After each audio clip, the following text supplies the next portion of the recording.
Recording हो जाए तो हो जाए। देखो, हमने कल अनुसूचियों पे चर्चा करी थी, है ना।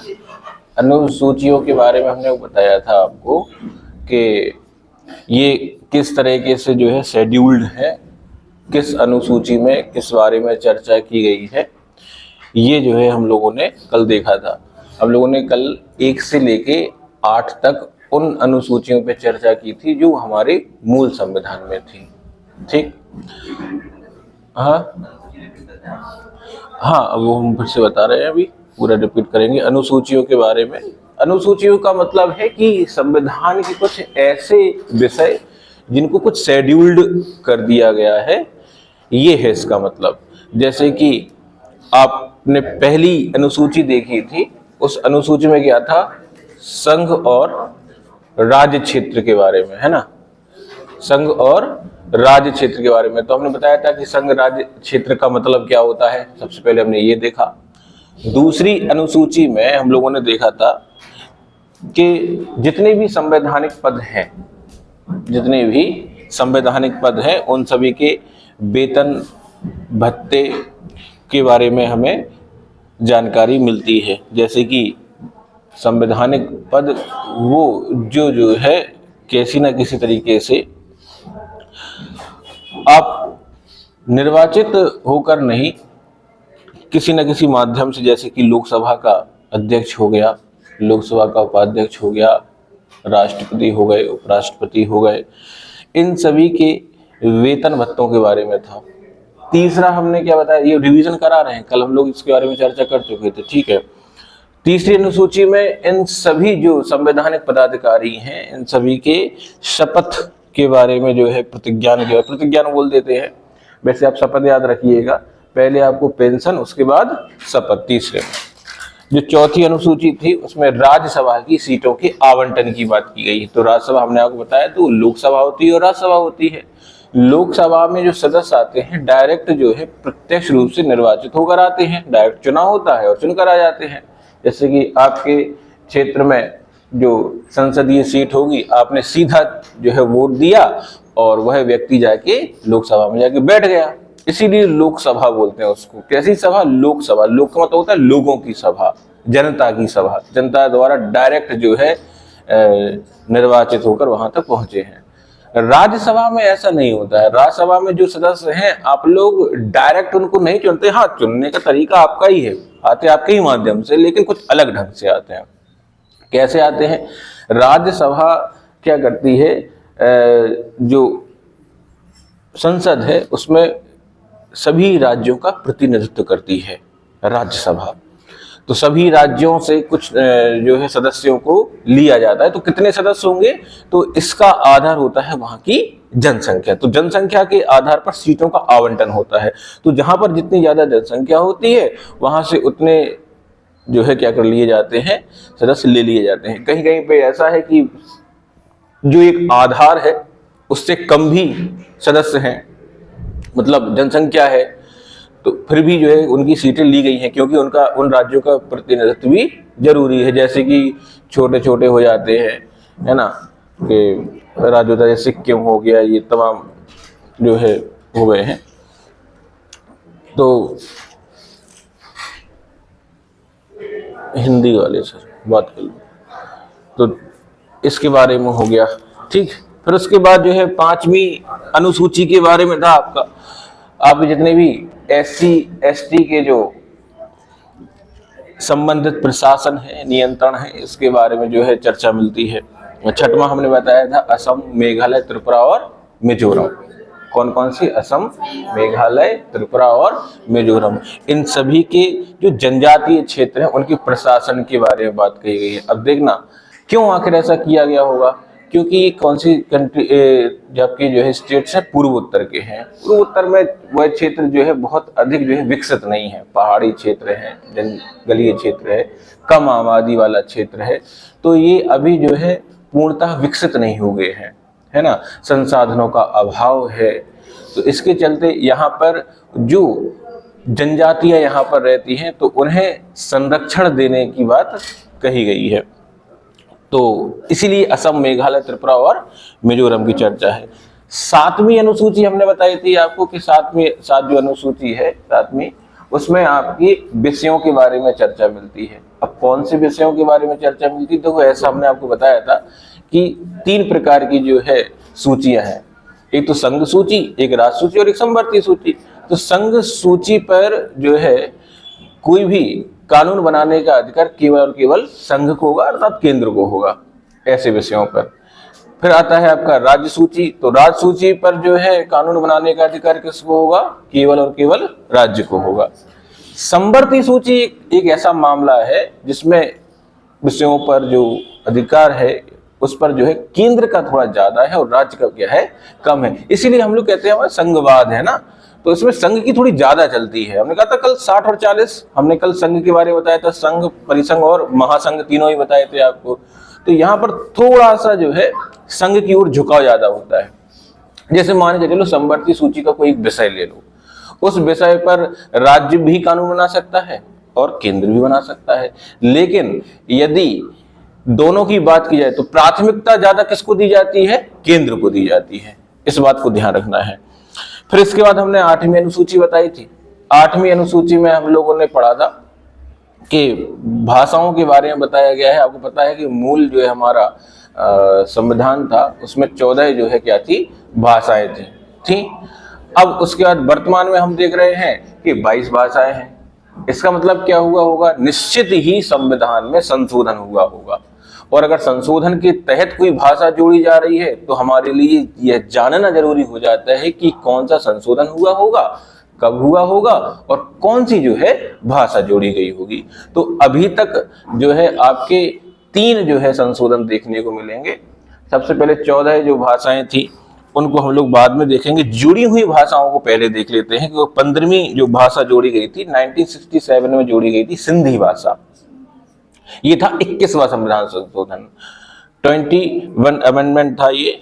और इसमें क्या हुआ था, सिंधी जो है भाषा को जोड़ लिया गया था। तो कितनी हो गई थी, 14 + 1 यानी कि 15 हो गई थी। अब इसके बाद जो है 70 बनाया, 21, उसके बाद फिर 70 बनाया। तो 71 में जो है आपकी 3 जो है भाषाओं को जोड़ा गया था। इनमें नेपाली, मणिपुरी और कोंकणी थी। तो 3 भाषाएं जोड़ी 71 में।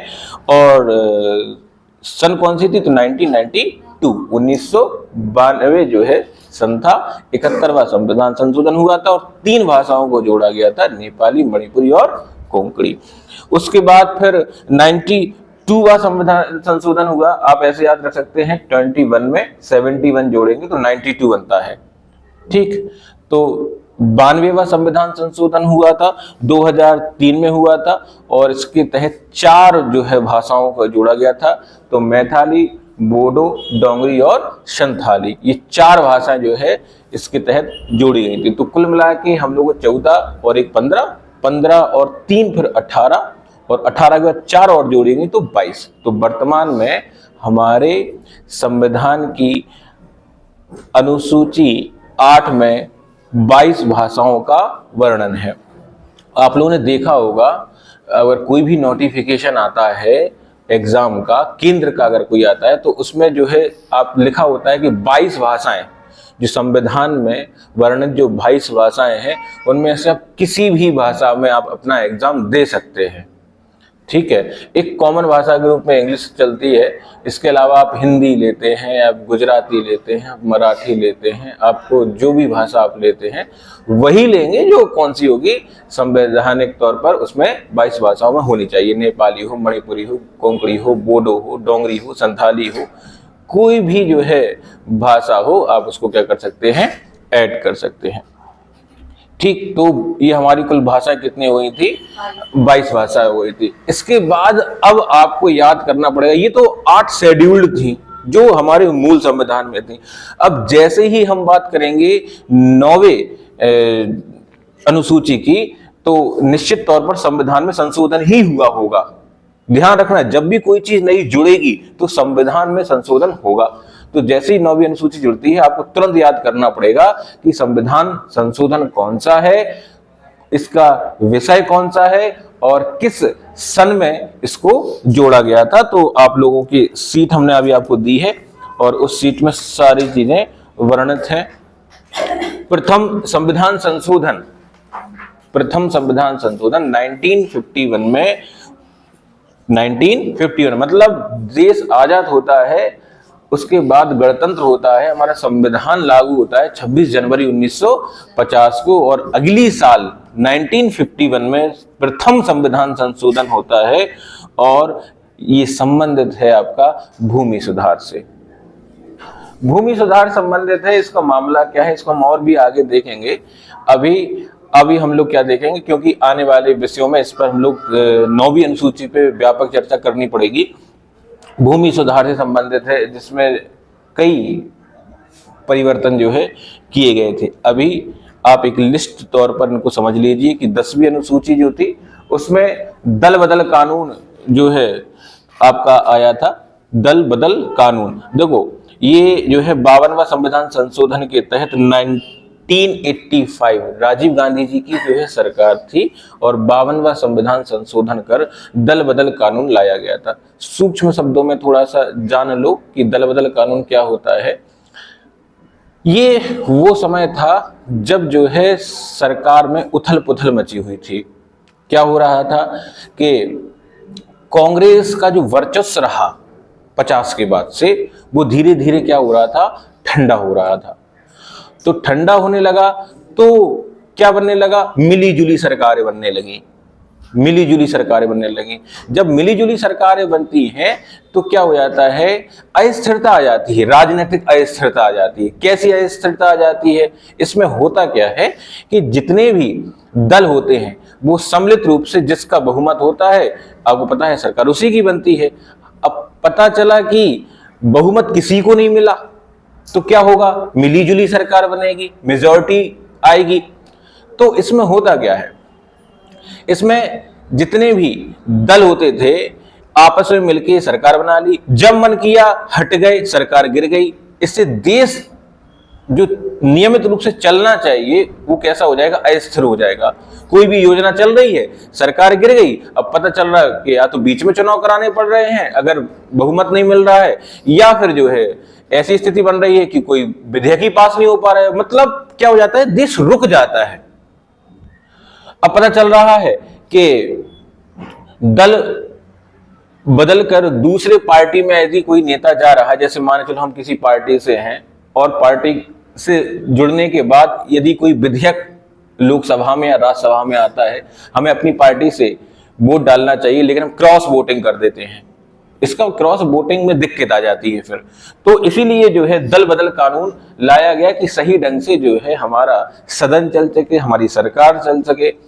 तो इसमें भी बहुत सारे प्रावधान है कि कब इस दल बदल कानून के तहत जो है किसी सदस्य को बर्खास्त किया जा सकता है, कब पार्टी से हटाया जा सकता है, या कब दल बदल कानून में किसी एक पक्ष के कितने सदस्य जो है पार्टी छोड़ देते हैं, दल छोड़ के दूसरे दल में चले जाते हैं, तो वो सदस्य सेफ रहेंगे। इन सब पर लंबे प्रावधान है, उन पर हम लोग आगे फिर से कहेंगे, चर्चा करेंगे। आपको केवल इतना याद रखना है कि 10वीं अनुसूची 52वां संविधान संशोधन के तहत 1985 में हुआ था। ये आपने नोट डाउन कर लेना कि इसमें नहीं लिखा है राजीव गांधी जी की उस समय क्या थी, सरकार थी। पूछा गया क्वेश्चन है।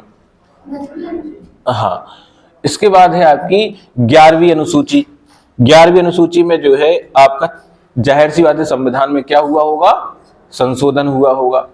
तो संशोधन कौन सा हुआ, 73वां संविधान संशोधन हुआ 1992 1992 में 1992 में 73वां संविधान संशोधन हुआ और 11वीं अनुसूची को जोड़ा गया। और ये संबंधित है पंचायतों की शक्तियों से।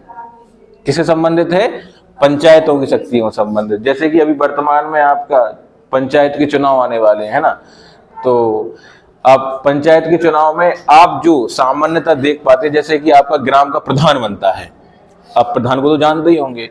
तो ये जो निर्वाचन होते हैं ये सब किससे होते हैं, पंचायत चुनाव के माध्यम से ही होते हैं, है ना। फिर इसके बाद जो है आपका इसमें विषय कितने हैं? तो 29 विषय हैं, इनको ध्यान रख लेना। फिर आती है आपकी 12वीं अनुसूची, जस्ट अगले साल से ठीक पहले, मतलब 1992 में ही आ गया था, वैसे लागू 93 में होगा। तो 92 में ही 74वां संविधान संशोधन होता है और 18 विषयों के साथ नगर पालिका को भी ऐड कर लिया जाता है। तो 11वीं अनुसूची में पंचायत और 12वीं अनुसूची में नगर पालिका। तो आपको क्या याद करना है? 9वीं अनुसूची प्रथम संविधान संशोधन, ठीक है। 10वीं अनुसूची 52वां संविधान संशोधन, 11वीं अनुसूची 73वां संविधान संशोधन, 12वीं अनुसूची 74वां संविधान संशोधन। तो हमें 4 संशोधन याद होने चाहिए। याद रहेंगे कौन कौन सा? पहला संविधान संशोधन, इसके बाद आपका 52वां संविधान संशोधन, 73वां संविधान संशोधन और 74वां संविधान संशोधन। याद रहेंगे? ठीक है। तो 1951 यानी कि 1951 में पहला हुआ था, ठीक। 1985 में 52वां संविधान संशोधन हुआ था, 1992 में 73वां और 1992 में ही 74वां संविधान संशोधन हुआ था। एक तो हमने जो 4 संविधान संशोधन याद किए और 3 और किए हैं आज। एक हमने किया है भाषा में 21वां संविधान संशोधन। कौन सी भाषा जोड़ी गई थी? सिंधी जोड़ी गई थी। किस सन में जोड़ी गई थी? 1967 में जोड़ी गई थी। याद आ गया? फिर इसके बाद जो है 71वां संविधान संशोधन। इसमें कितनी भाषाएं जोड़ी गई थी? 3 भाषाएं जोड़ी गई थी, नेपाली, मणिपुरी और कोंकणी जोड़ी गई थी। फिर इसके बाद जो है आपका 92वां संविधान संशोधन हुआ था। इसके तहत 4 जो है भाषाएं जोड़ी गई थी, मैथाली, बोडो, डोंगरी और संथाली, ठीक। तो हमने 3 संविधान संशोधन वहां, 4 संविधान संशोधन यहां आज हमने देखे। तो 12 अनुसूचियां हैं। 12 अनुसूचियों को अगर हमने एक क्रम में जो है अगर आपको याद कराएं तो आप मेरे साथ बोल सकते हैं कि पहली जो अनुसूची थी वो किससे संबंधित है? संघराज्य क्षेत्र से संबंधित है। दूसरी अनुसूची किससे संबंधित है? आपकी पेंशन भत्तों से संबंधित है। तीसरी अनुसूची आपकी किससे संबंधित है? आपके शपथ से संबंधित है। चौथी राज्यसभाओं की सीटों का आवंटन से। 5वीं अनुसूची SC ST के शासन और प्रशासन संबंधित है।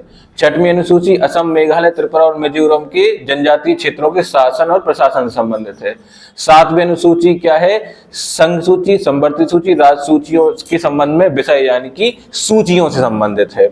8वीं अनुसूची भाषाओं से संबंधित है। 9वीं अनुसूची भूमि सुधार से संबंधित है। 10वीं अनुसूची दल बदल से संबंधित है। 11वीं अनुसूची पंचायत से संबंधित है। 12वीं अनुसूची नगर पालिका से संबंधित है। याद हो गई? इनको आप लोग उंगली पे जल्दी जल्दी जल्दी जल्दी इनको रिपीट करें, याद करें। निश्चित तौर पर जो है आप भूलेंगे नहीं। अब आपका होमवर्क ये है कि 12 की 12 अनुसूची आपको पता होनी चाहिए। एक सांस में जो है सारी की सारी बोलते हैं। इसके अलावा 3 संविधान संशोधन जो है आपके भाषा वाले और 4 संविधान संशोधन जिनके तहत अनुसूचियां जोड़ी गई। तो इनको देख लेना, बाकी का काम हम लोग आगे देखेंगे।